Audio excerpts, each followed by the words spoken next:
కాలానుగుణంగా దొంగలు కూడా కొత్త టెక్నిక్ ను వాడిస్తున్నారు. మహిళల వేషధారణలో వచ్చి ఫ్లాట్లలో దొంగతనాలకు పాల్పడుతున్నారు. Hyderabad SR Nagar police station పరిధిలో జరిగిన ఘటన చూస్తే ఔరా అనక తప్పదు.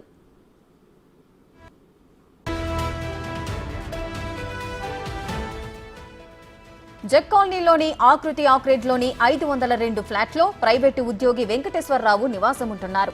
అదే అపార్ట్మెంట్లోని 406 ఫ్లాట్లో ఆయన కూతురు, అల్లుడు నివసిస్తున్నారు. ఈ నెల 16న కుటుంబ సభ్యులతో కలిసి వెంకటేశ్వరరావు ఒంగోలు వెళ్లారు. 18వ తేదీ ఉదయం పని మనిషి వచ్చి చూడగా ఇంటి తాళం పగలగొట్టి ఉంది. విషయాన్ని యజమానికి తెలియజేసింది. బాధితుల ఫిర్యాదు మేరకు రంగంలోకి దిగిన పోలీసులు దర్యాప్తు చేయగా సీసీ కెమెరాల్లో దొంగల విజువల్స్ రికార్డ్ అయ్యాయి. అయితే వారు మహిళల వేషధారణలో ఉండటాన్ని గుర్తించిన పోలీసులు కంగుతిన్నారు.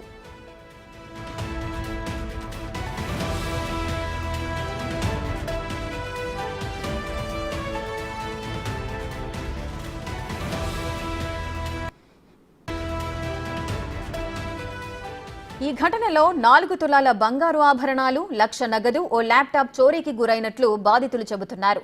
దొంగల ముఠా పనిగా భావిస్తున్న పోలీసులు దర్యాప్తు చేస్తున్నారు.